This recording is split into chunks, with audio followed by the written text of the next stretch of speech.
Oh, we are live. Hello, Woo! hello, everyone. Welcome to another episode of CoachesCorner.health. I am one of your hosts. I'm Leslie Godet. I'm a mindset and emotional awareness coach. I work with mission driven women who are loving what they do. They have a corporate job, but they love it. And they also want to make a bigger impact in the world by either pursuing a passion project or exploring the possibility of entrepreneurship. And I show them that it's possible to have both, to do both, that they don't have to choose, because when they develop an unstoppable mindset and learn how to manage their emotions, which will protect their time, that it's possible to keep doing what they love, add more value to their life, get things done more efficiently and timely, and still have time to spend with their loved ones. Over to you, Yeah, Andy. I love that. It's an inspiration every time I hear it. I love that. That's awesome. Thank you. Hello, I'm Andy Lidstone. I am another host. I'm the other host of this show. Between Leslie and I, we managed to co-host, I think, mostly accurately, mostly well. I'm the unconditional coach. I help people figure out what's stopping them from having the life they want and how to get it.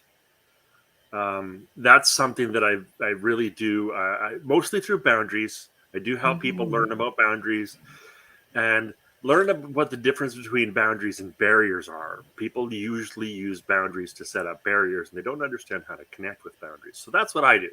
I help people get what they're looking for out of life using boundaries and trying to find unconditional acceptance and unconditional love and all that sort of stuff. So yeah, it's wonderful. It's great work and I love doing it. And yeah, it's very fulfilling for myself and for my And you're good clients. at it too. Yeah, you're good at it That's too. what And they I tell think, me. That's what they tell me. yeah, I really like yeah, that. absolutely. And I think your clients are happy at the end of it all to have tools to continue on in their journey so that they Yeah, can have healthy lives. And I love that. yeah, It's it's really good phenomenal. work. It's really fun work. Yeah, I really enjoy it.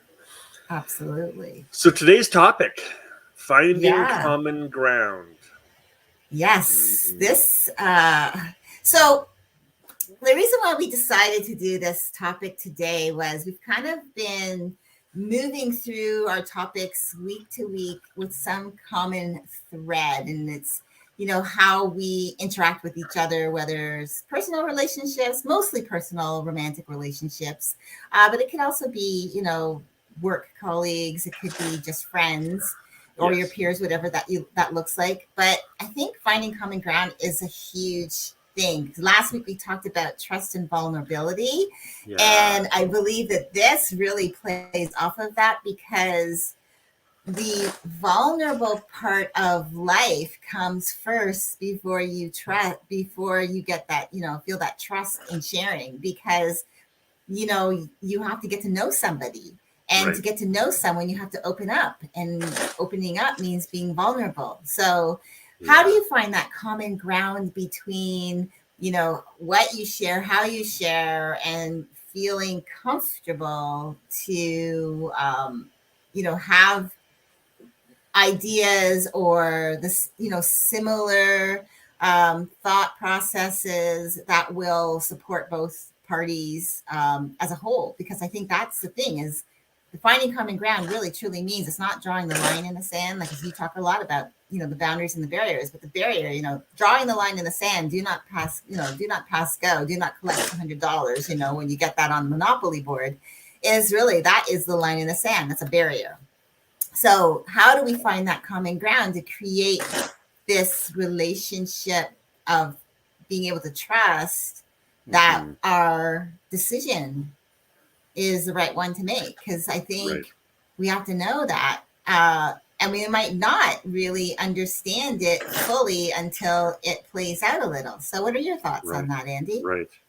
Well, like you said, I think it plays really well off of last week's call. Trust and vulnerability. If we don't, if we're not willing to open ourselves up to a conversation with another person, we are limiting the ways we can find common ground. If I'm not willing to tell you a little bit about my personal life, you're not able to find things in common with me. And if you don't tell me a little bit about your personal life, then even if we have things in common, I won't know it. right? So common ground comes from vulnerability, comes from trust, and it helps to create that bond that we then build and become a little bit more vulnerable. I think it's the measuring tool that we use to figure out how much vulnerability we should share, how vulnerable we should be, how much trust we can have. The common ground is the way we decide if we should keep going, if we should keep building this relationship. And again, like you said, whether it's romantic relationships, which is what we talk about most of the time, or whether it's a work relationship or a friendship or some other kind of relationship, the common ground is how we decide how to keep going, how much to keep going, how fast to grow the relationship, what the limits of the relationship are, and where we really want to go with it. Because common ground is the thing that helps us feel connected, that helps us to feel like there's something there. Now, that doesn't mean that we'd have to have everything in common, but we do need to have some things in common, even if what we have in common is that we have nothing in common, right? Even if the thing that we have in common is that we don't share anything. You believe it, I believe it, great. Now we have that in common, right? So sometimes it can be, something as basic as that. And sometimes I was listening to a YouTube video the other day where a gentleman was talking about his marriage, and he said him and his wife have nearly everything in common. The personality tests and other such things that they've taken online and done nearly match. And a lot of people say, well, that's not a good thing. Yet him and his wife have had a happy marriage for a number of years now. So, it just depends on where your limits are and what you want, and what you can create. So common ground, I think, is how we measure how close we can get and how much we want to be vulnerable with each other. I think it's a good conversation to have. Yeah, I agree. And I think partly too, with finding common ground is we learn to be more inclusive in our conversations and making the decisions together, instead of like my way or no way decisions, because that just really, obviously, you can't find common ground if one person's not willing to be flexible. I'm not talking about being flexible all the time, because that's where you come in with the healthy boundaries and depending on the relationship and building that. But still, even to build a healthy relationship through boundaries, there still has to be some common space where you can start at, when you start developing even those boundaries. What do we have in common? What are our beliefs? Someone create those decisions around, okay, like how do we go from, where do we go from here? How do we move forward? Like what are your thoughts? Being able to really listen and have a conversation, without actually forming opinion and maybe being able to do it together. Doesn't always happen. I mean, even in my relationship, there has been times where I've felt like my voice is being said, well, no, this is how I want it to be. And it's just because I've been the one really that's been the one going through self-development for the past few years, whereas my husband has not, and he's only just recently started. So he's learning all about that. He's learning about being inclusive in the conversations, inclusive in the decision making.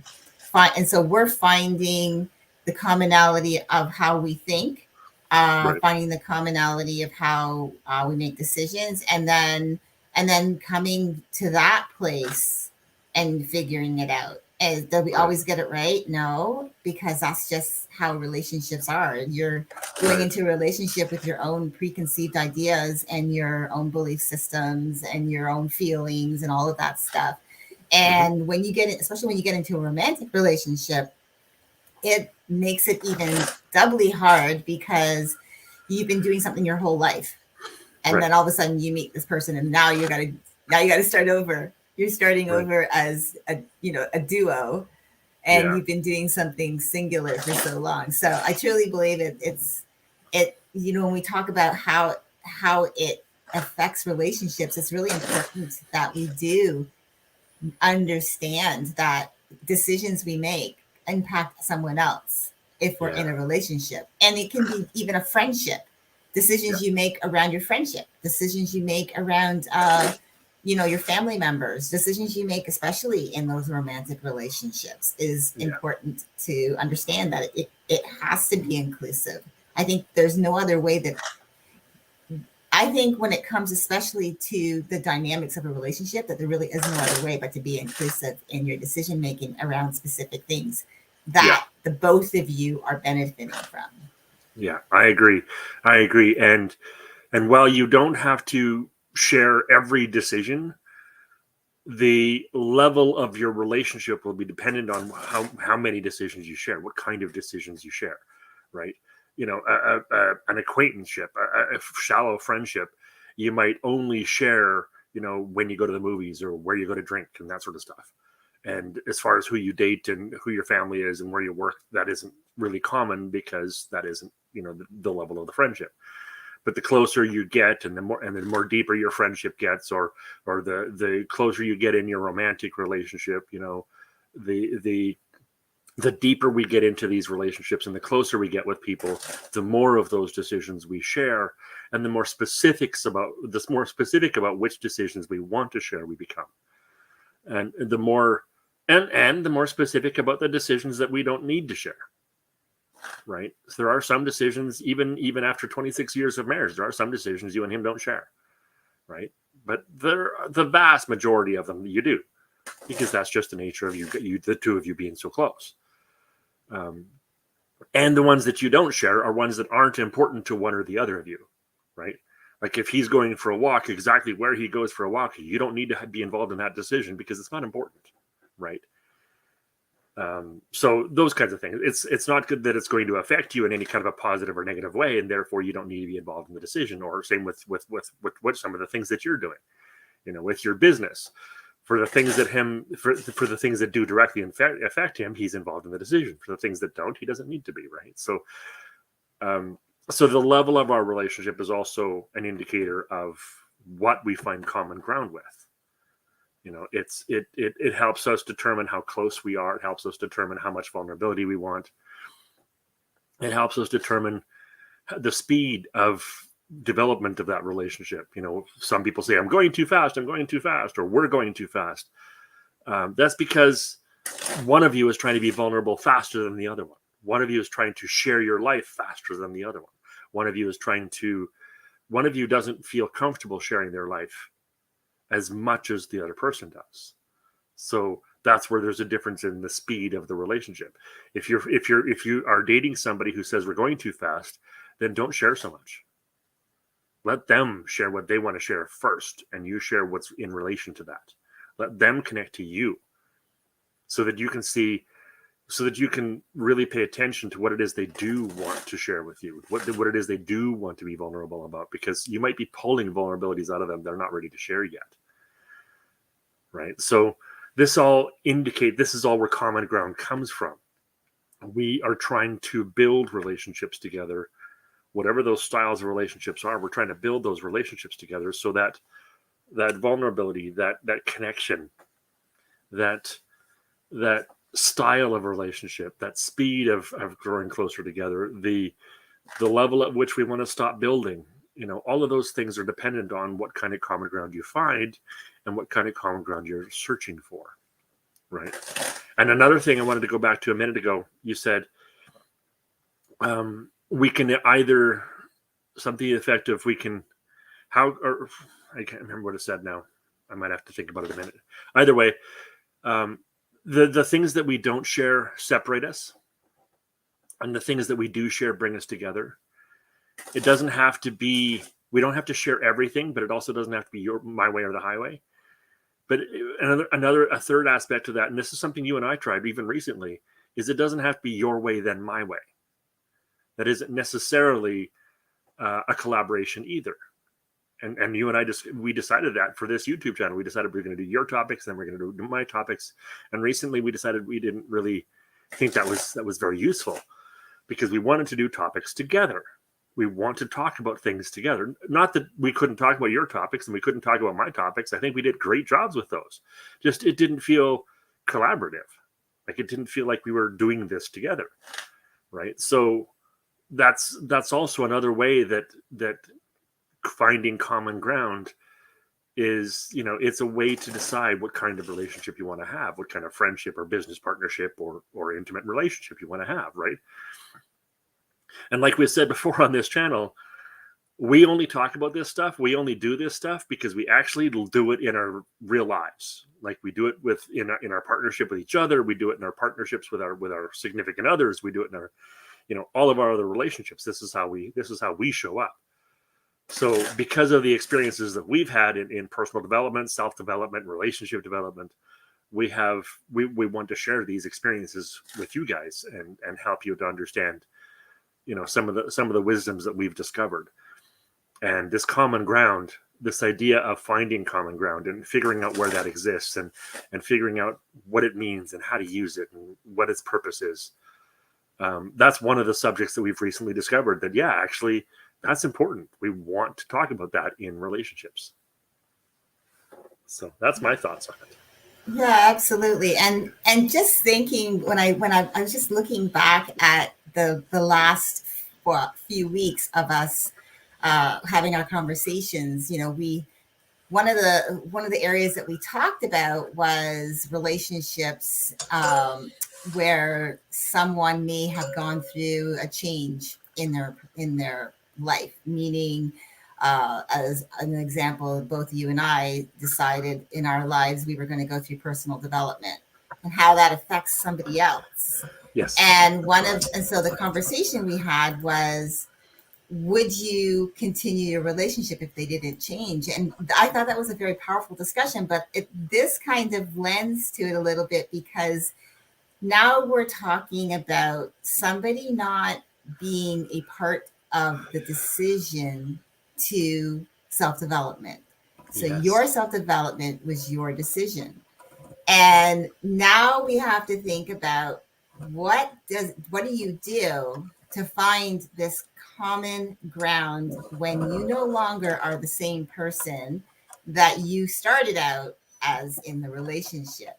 As an example, so of course, when I met my husband, 27 years ago, and we met in Canada, in Toronto, and I had been working in law. I've been working in law pretty much my whole life. Yeah. It's pretty crazy, but 40 years. And my husband, he and I had he had this idea of what he wanted for his life to look like. I kind of had my idea of what I wanted my life to look like, but we didn't know that our lives were going to look the way they do now. But we didn't know that we actually had some commonality, meaning he wanted to live somewhere warm. I wanted to live somewhere warm. So we had that conversation in the beginning, but it was still, transparency, knocking of heads when we started, going through life, because when you do that, you are, again, I came to the mix, he came to the mix. We had our own ideas of what life was going to look like. Right. Now we have to ask somebody else for not their permission necessarily, but their input, their thoughts, and that's hard.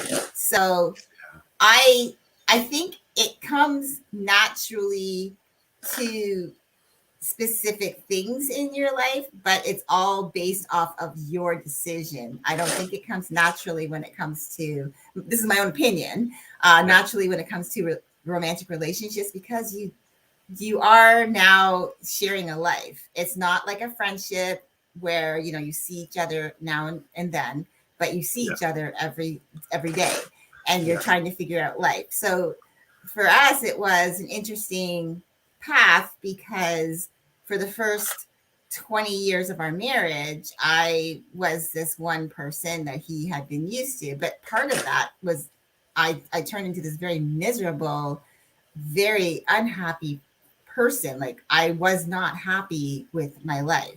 I didn't like myself. And I didn't find that there was anything that we had in common because I felt like his life was more ideal than mine, even though we were living it together. And when I decided to go get into personal development, I started to shift a different way. My decision making became, I don't know, less combative, I guess would be the right word I could use, because we were always butting heads. But now I found a way to have a discussion without raising my voice, to have a discussion without pointing fingers, or, you know, saying something that I might regret later. Right. But on his side, he now became confused by this new version of me, because I wasn't the same person anymore. So we had to figure out, how do we find this common space? And I have to be really transparent. It took time. It took a lot of time. It does. It took a lot of work on my side, because I knew that the only way to make change was to work on myself. So that's what I made the decision around, was working on me. And just kept working on me and working on myself and working on, getting myself to this place where I loved myself. I was happy with my choices. I choose to be happy, and started then to find I would start looking then, when I found that true happiness within, I was able to then find myself that common place where we could come together with those discussions, learning how to have discussions, learning timing. Timing is really important, especially ladies. If you want to talk about something, just let me tell you, if he says he's not in the mood to talk, let him. Seriously, it would work better for you in the long run, because, or if you see that he comes home tired, that you want to have a very deep discussion, maybe the timing isn't right, and maybe you can table it for another day. That does two things. One, it allows him to get the rest he needs and be in a better place to receive what you have to say. But two, it also allows you to rethink about what it is that you want to bring to the discussion, and maybe you actually start looking at things from a different perspective. Now the discussion becomes better for you and for him and for your relationship. So I really found that the way to finding common ground in a relationship, that one party decided to do self-development, was to just continuously put the focus back on myself, work on me, and eventually that allowed me to start learning to be really listen, to be compassionate, to be more empathetic, and to really understand the timing of conversations, the timing of bringing things up, and the timing of and then being able to have those respectful conversations, because he started to open up to me. We started having these deeper level conversations, but it started with me working from within. And so I think so when we think, oh, does it come naturally? I think when it comes to relationships, and especially it makes it even harder when one person is no longer the same individual that entered into that union. So I don't know. What are your thoughts on that, Andy? 1,000 things, and of course I don't take notes, so I don't remember most of them. So I'll bring up the two or three. I'm sorry. That's okay. That's okay. It's good. I like it. First of all, you had a message to women in there, so I'm going to give a message to men in there too. If you come home from work tired and grumpy every single frickin' day, expect her to ask you for some time at one point. If you don't ever give her the time or the chance to bring up hard conversations, it's going to breed resentment on both your parts. You can't find common ground if you never communicate. It's okay to be tired and grumpy after a hard day at work. It's not okay for that to be every damn day. Right? If you find that you have had a number of days in a row where you're coming home like that, check yourself. Check how much energy you're putting into your job versus your relationship.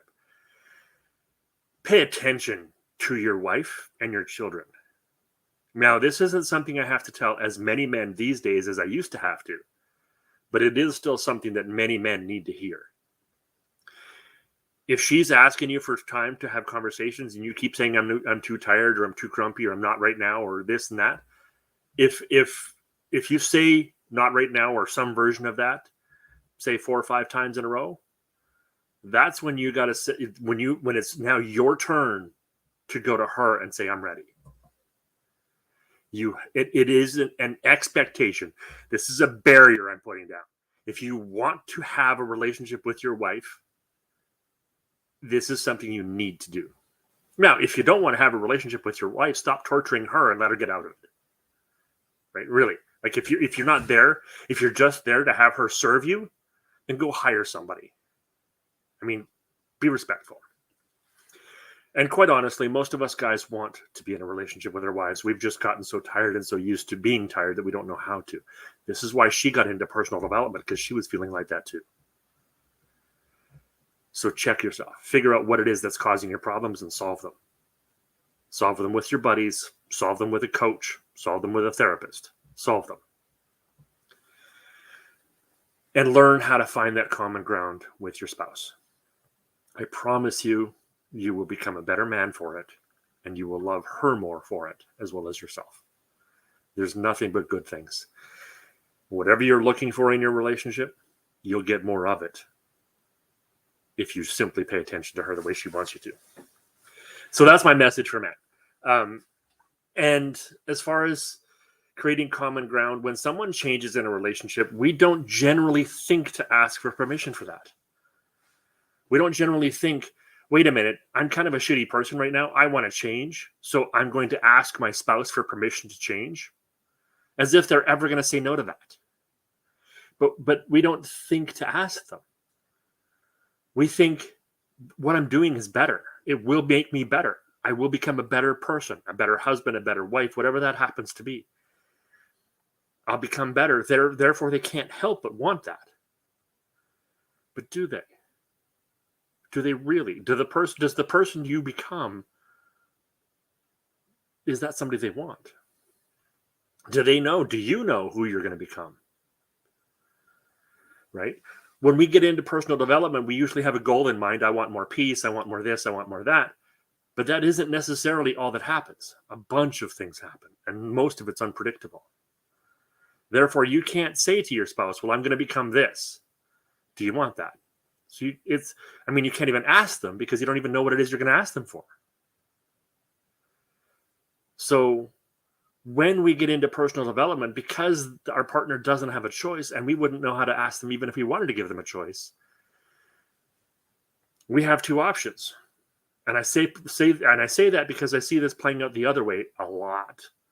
We have two options. We can either say to ourselves, I'm going to get into personal development so I can be a better person and a better partner, and I want to try and make this relationship work.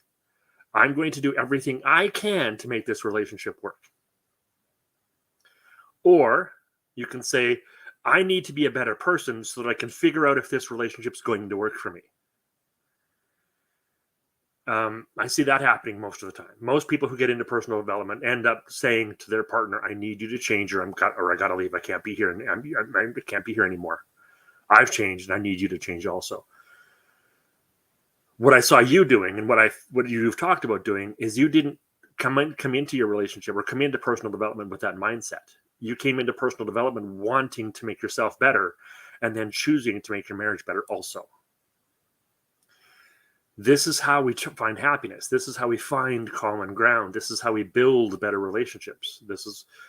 We don't just do it for ourselves. We do it also for our marriage.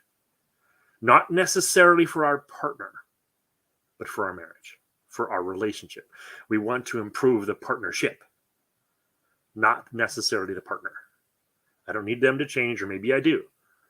I don't need them to be in the decision, or maybe I do. But we do it for the union, to make the union better. And we do it to make ourselves better. We do it to make ourselves better first, as you said. And then we do it to make our union better. So it comes down to why you're doing it. Are you doing it so that you can get out of the relationship? Or are you doing it to make the relationship better? If you're doing it to make yourself better and the relationship better, then how you approach your relationship as you develop changes. Right? And that's where common ground is found, is in what the purpose is for changing. If it's just to improve yourself, then chances are you're not going to want your partner once you've done some improvement. If it's just to improve yourself, if it's to make yourself better, there's a good chance that your partner's not going to like who you are. You're not going to like being in a relationship with that person because they haven't changed. So check yourself. Again, check yourself. What's your motivation? What's the purpose? If it's to improve yourself, great. But if it's to improve yourself at the cost of your relationship, that's a whole different thing. If you don't care what happens to the relationship, or you improve yourself and you're gonna wait and see, chances are you'll lose your relationship or you won't want to be in it. But if you go into it thinking, I'm committed to this relationship, but I'm committed to me first. I want to go into this and I want to help the relationship stay together. Yes, there are two of you and they have to participate, but they don't have to change. You can find new common ground. You can just get into conversations and find new common ground. And if that's how you approach your relationship, what happens is what happened in your marriage. Is eventually he says, oh, wait a minute, there is more common ground here. The common ground we used to have isn't as common anymore, but there's other common ground. There's other things we share. There's these other things that you didn't want before, but now you do, that I also want. Right? You can find new ways to connect. And this is what I love about hearing your story over and over and over and over again. I love the new ways you and him connect. It's so inspiring for me. And the last thing, sorry, give me just another minute to that's okay. That. No, I love it. The last thing is, I would suggest you do this in relationship rather than out of relationship. This personal development, it's finding common ground, this change in your life. If you're trying to improve yourself, do it. Don't do it with the intention of getting out of a relationship or without the concern of being in a relationship. Because when you do personal development, as I have done alone, after my wife was gone, after I became single and I was no longer in a relationship, after my girlfriend dumped me and like literally dumped me on the street someplace, if you go into personal development after all of that happens, by the time you grow into somebody else, you haven't gotten used to finding common ground with somebody. I've gotten to the point where I'm not sure I want to live with somebody. I'm not sure I want to be in a committed relationship with somebody, because they're gonna mess up all the habits I've created. They're gonna want me to change all the things that I do with my life. So now I recognize that, and therefore, when I do get into a relationship, which I intend to do, I intend to be willing to compromise many of those things that I've decided I like. Most people who get into personal development when they're single don't ever have the same commitment to a relationship afterwards, because they like themselves too much. So my suggestion is to do that inside of a relationship and learn how to find new common ground as you grow. The way that you have done it. I admire the way you've done that. It's so inspiring for me. So. Yeah, I love that. Thank you so much for your share. It was powerful. I really enjoyed listening to you. So even though I unmuted, I was just enjoying, and I wanted to be ready. Yep. So yeah, I love that, because what you're saying really is, now you understand where you are with your own personal journey, and you understand that there could be some challenges, and now having to create that understanding for common ground when you get back into a relationship. That is going to be hard, but relationships aren't easy. And again, because you're bringing two separate individuals together that have been doing their own thing their whole life, and now they're coming together. So that's just the nature of it. I wanted to now kind of move off of the romantic relationship piece and start talking about just a little bit about the last comment you had written about the description of this, where you're talking about healing cultural divides. That's very controversial of you, Andy. But no, I think this is important too, because it could still even be related to romantic relationships as well, because we live in a world now, especially in Canada and the USA, people are not marrying just in their own culture, just in their own ethnic group. They're actually marrying cross. They're actually marrying cross religion or whatever, the ethnic differences, because of the way they were raised. So you're going to have like blacks with whites. Like my husband is white, so you imagine his upbringing is completely different than mine culturally. But Yep. culturally, for me, it's more similar to him because my mother is white, and I didn't really have the presence of my father in the home, so Right. I didn't really have too much of that. Mm-hmm. But there are a lot of people, just even as an example, let's talk about religion. I had a lawyer that I worked for in Florida when I was there many years ago, and his wife was he was Jewish and she was Italian. Mm-hmm. So she was Catholic and he was Jewish. Yeah. So they what they did, which was kind of beautiful when I thought about this dynamic, they embraced both cultures, meaning Yes. they found common ground for both. Yeah. Yes. Because they realize we're culturally different, our religion is different, but we found commonality in our love for each other, our attraction to each other. We have children. How are we going to raise them? They made the decision together to make it both rather than an either or, and Yep. allowing the children to get a better understanding of what mommy grew up with, what daddy grew up with, and then they can make their decision based on that experience. Yep. I think that was powerful, because I know some people now, like in this example, my husband is Catholic and he's not practicing. And part of what he's told me is he didn't like being forced.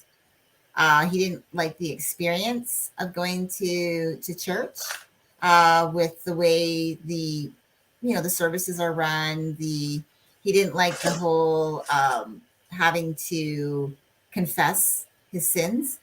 Um, so he didn't. There's a lot of things about the Catholic, not even just the religion, but the Catholic traditions that he didn't like. Right. And growing up, and he wasn't in control. So now he doesn't have really any faith. I have faith, but he does not. He has sort of Right. a faith, but it's I call it the convenient faith. But Yes. sorry, honey, but it's the truth. So my thought is, here we are living in this world where people are now marrying, like you've got a lot of Chinese and marrying white, you've got Chinese marrying like Koreans, and even just in the Asian culture, they're intermarrying. It's just like we call it a melting pot and multicultural, right, for both countries. Yes. So I'm curious, you told a really powerful story, but it was just a visualization of, you might be with a bunch of friends, but you met someone who's different, and you were willing to actually put yourself in that relationship outside of them deciding whether they liked this person or not. So right. How do we then, let's talk about just culture in general when it comes to finding this common ground, like how, because right now I still think there's a lot of work to be done. Yes, I agree. So there's a lot of division in this world. Think? Yeah. So what are your thoughts on, even if it's only one step, like what are your thoughts? I'm curious. Well, I'd bring it down to one of the core tenets of coaching. As long as the conversation is about right and wrong, we're going to have division.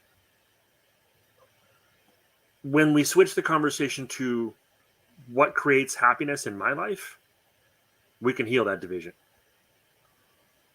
Love that. And it's the same thing in culture. If I want to have a positive, growing, and growth-oriented culture, I'm not going to focus on all the people in my culture who are messing it up. It isn't the word I wanted to say, but that's the word I'm going to use on YouTube. Yes, we're trying to be PG,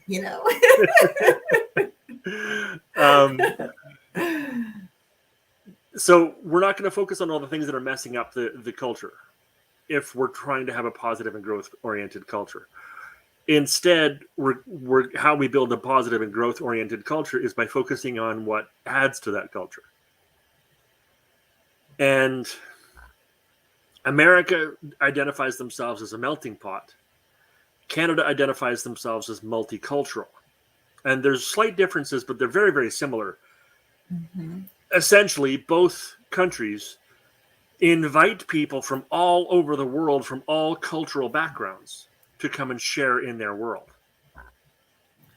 Now, in America, they intend for all cultures to come in and participate in building a common culture for the country that is a mixture of all the cultures, kind of an amalgamation like a stew or a soup, where you bring in all the flavors and you bring in all of the different options of what's available. You pick up what's good and you leave the rest to themselves, and we build something together that includes all cultures.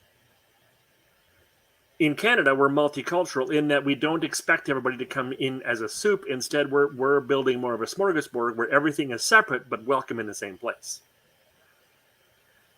It's the same concept. And the where the commonality is in there is that we welcome cultures from all over the world. And I think some parts of our modern culture have forgotten that our cultures are not American or Canadian. Our cultures are specifically the welcoming of all cultures. One of the reasons people came to North America from Europe and from Asia and other places is because they were looking for a place where cultures could be accepted from other places.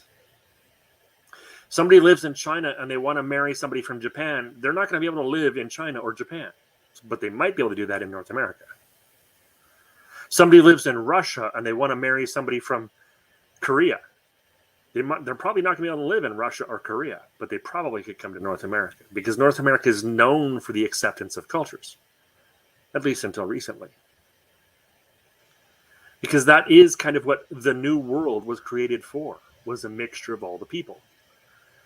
And one of the ways that we can heal that is, and one of the ways we created that, one of the foundations this was all built on hundreds of years ago was the commonality. You put people from different religions, different backgrounds, and different cultures in the Wild West, and you give them a rifle and you tell them to go survive, and they're all going to figure out a similar way to survive. They're going to build a house. They're going to find a horse to ride. They're going to shoot some animals. They're going to corral some other animals.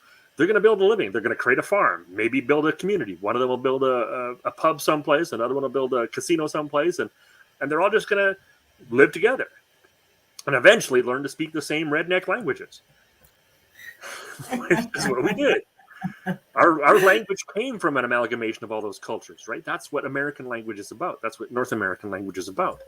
So one of the things that we can do to heal that is to find the commonalities in all these cultures. We can talk about Jewish and Catholic. One's based on the belief that Christ was the Son of God, and one's belief that he was just another people. But that doesn't mean that they don't come from the same Bible, right? The Old Testament is the same, and that's pretty core. Yet, they fight a lot. It's the same with so many other religions. And sure, some of them don't even believe in the same God. Most of them do, or a version of it. But some of them don't. But they still have the same beliefs in humanity. They still have the same understanding of what a good person is, or at least a similar understanding. We can find common ground. And really, if you want to get down to the core of it and find common ground, rip off your skin and see what you look like underneath. I promise you, you and I look the same. Or, I mean, mostly the same. Right?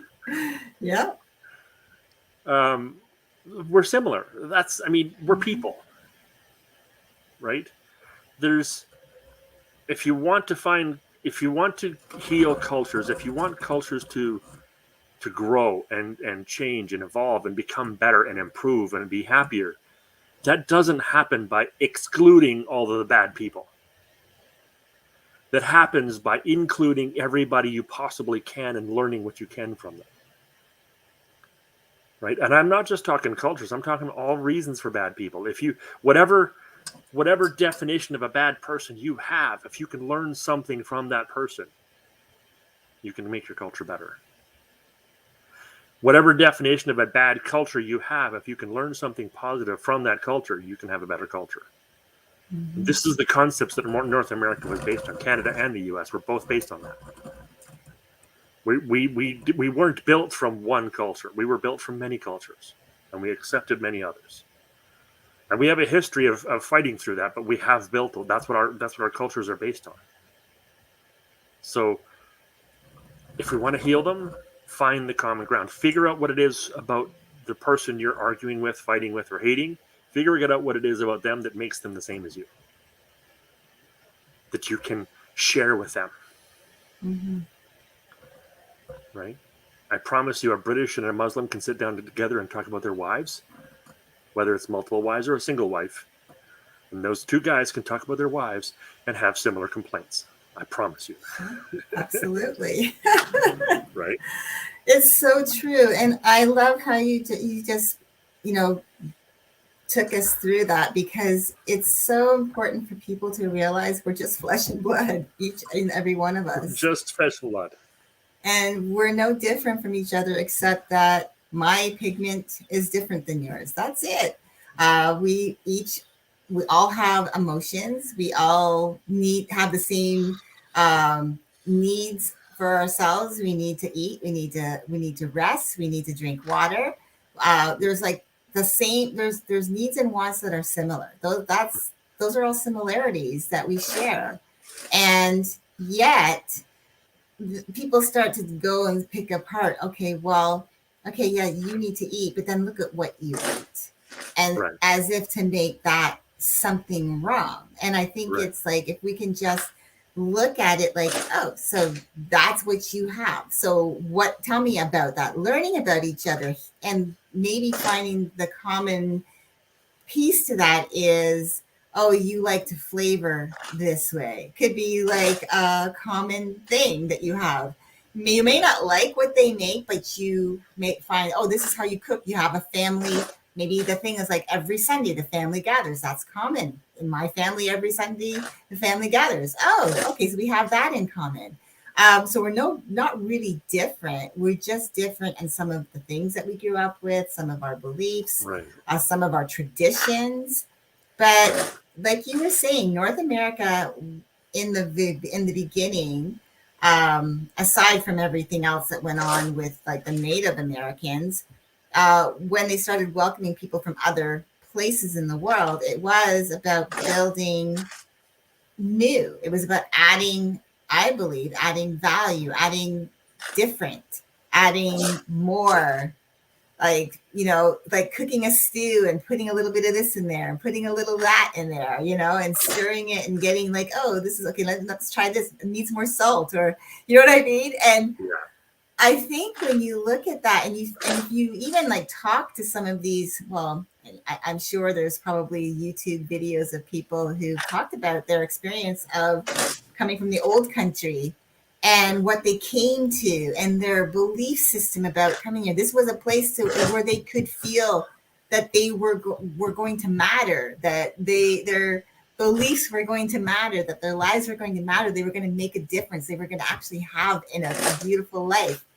And so I love that about it being different people. But again, now those differences are what are dividing us today.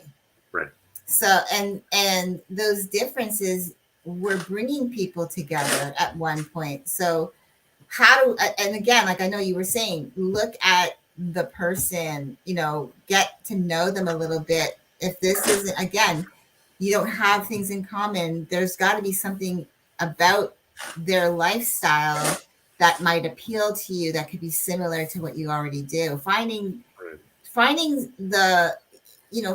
something that you like that's similar can create common ground. But it's having that, it's, and that comes back to the trust and vulnerability piece of Yes.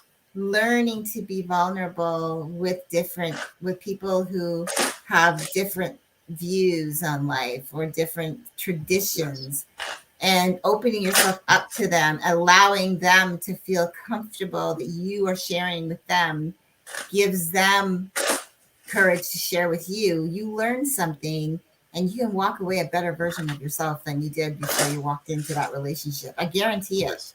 Yes. You know? Yeah, I agree.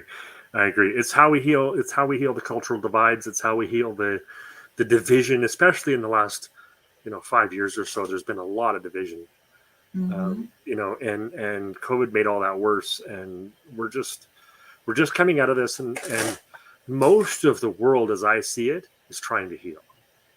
There are a few, on either extreme or any extreme, really, that don't want that to happen. But most of the world just wants to heal. We want just to come together and be happy and loving and caring and, be hippies. That's what we want. Smoke a little pot and just be happy. Mm-hmm. That's what a lot of us want. I mean, I'm not into the pot smoking myself, but I mean, generally speaking, that's the culture I'm looking for, right? Just let's all be happy. Let's just all learn how to love each other.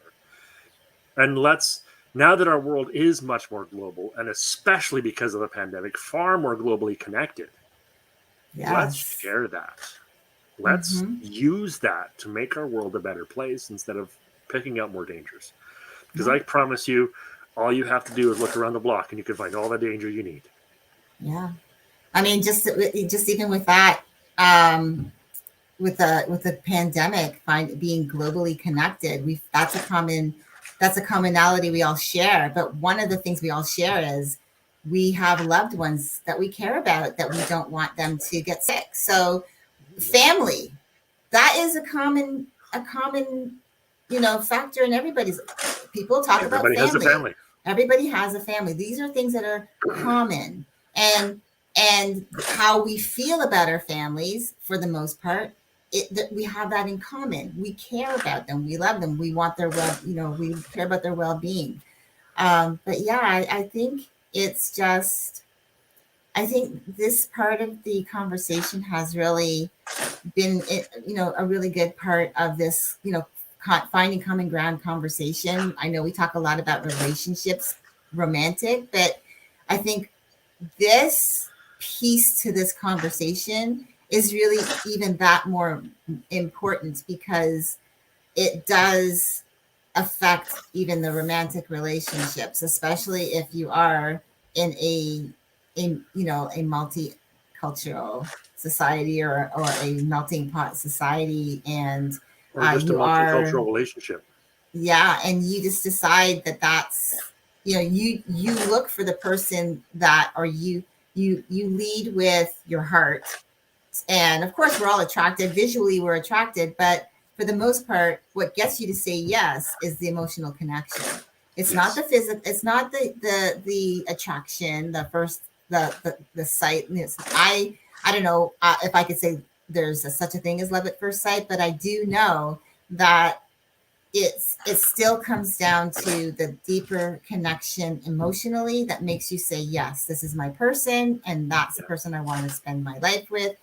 Finding that. So if that person is different from you, different cultures, different color skin, different tradition, different belief systems, that's when, this is where the work begins, because, it is about, and when you hear the word work with relationships, you don't have to roll your eyes and think that it's a negative thing, because it actually is a great thing when you can say, I get to work on my relationship today and make it better than it was yesterday. I get to spend my time with this person today, even if we were butting heads yesterday, or we don't always agree.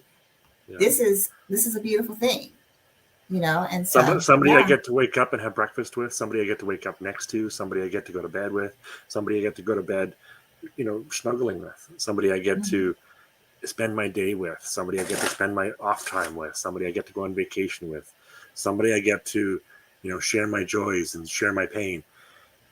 That's what relationships are. And yeah, we do talk about relationships a lot, we do talk about that has been a main focus of discussion for us.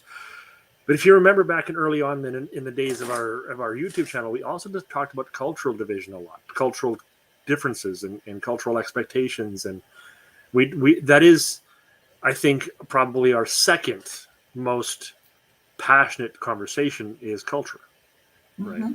The first one is our relationships, but the second one is culture, because that, I mean, I can see that we're both saddened by the division.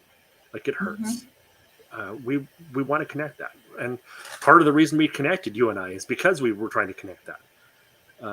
And this is something that is near and dear to our hearts. It's something we do want to closely, participate in, is healing this cultural divide, and there is people doing that, and I think, for myself, I want to be one of those people who is healing those divides, and I think we can, without having to sacrifice most of our beliefs. We can find common ground without having to say, I'm a different person now. Right? There are some beliefs, if I believe that white men are the only good people in the world, then that belief might have to change. But I can still believe that white men are good people. I can keep that.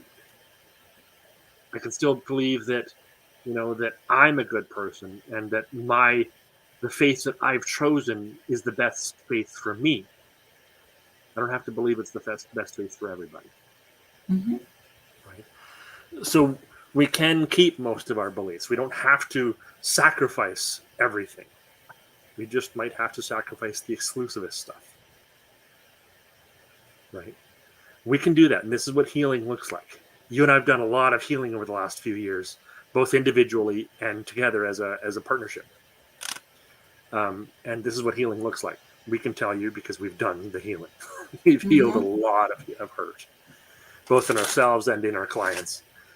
We've healed a lot of hurt, so this is what it feels like. And we can help that happen. We want to help that happen. And I believe this is something that we should talk about more. Absolutely. I love it. So, well, here we are at the top of the hour. Wait a minute, we filled up another hour? What a surprise. And honestly, I don't know if there's anything more that we need to add, because I think we kind of laid it out on the table. Yeah. This is exactly what we wanted to do, right? I love it. Yeah. And I think that it's possible for us to have the best relationships, whether they're romantic, whether they're our friendships, whether they're great relationship with our work colleagues, whatever place we find ourselves, even acquaintanceships, you can still have a good relationship, finding that common thing that you have, that theme that you have. But yeah, I think we kind of left it all on the table. I feel like just mic drop, I'm done. Yeah, right. Subscribe, like, share, all that stuff. Comment, tell us what you want us to talk about, all that wonderful stuff. I mean, we're done. Bye. We truly we hope that you found this conversation helpful, for sure. And as I said, it really did, I think, piggyback off of the last few conversations. And if you've missed any of those, take a look back through our live streams, because there's some powerful conversations that, if you're looking for answers, could possibly leave you at least asking deeper level questions of yourself, so that you can start working on yourself, so that you can start healing from within and start having those relationships that you want. And also allowing for one of the biggest key takeaways for me, I think, is being okay that I was the one that went through self-development in my relationship. Yes. But I became a better person for it. And I wouldn't change a thing. And I believe that by leading by example through my own experience is helping my husband, through some of his experiences. And he's still learning. He is still learning about this. It's not that he's taking any classes, but I don't expect that from him. I don't have expectations. I just whether or not he does any changing you still have a better marriage because you Yeah, changed. absolutely. And I think the journey from within has helped tremendously just on how I look at life. And so, yeah, I decided to find what was common and what was important. I made the decision that it was first for me and then for us. So, yeah, Yeah, I love that. Wonderful. Great work. thank you. This is an awesome conversation. We could talk about this stuff forever. Yeah, It's we awesome. definitely could. But we appreciate you. So if you like it, just press the like button. And if you haven't subscribed yet, press subscribe so that you don't miss out on our conversations. We go live every Friday at 1 o'clock Eastern. And if there's anything you want to talk about, just Let put us it in the know. chat. Let us know. Email us. If you look in the About section, it has our email addresses. So, of course, we are definitely available. And if you have any questions about what we talked about today, just pop them in the chat and we'll get back to you. On that note, Thank you, I everybody. hope you have a great rest of your Friday. Have a great weekend, and we'll see you next week. Bye-bye, Bye. everybody.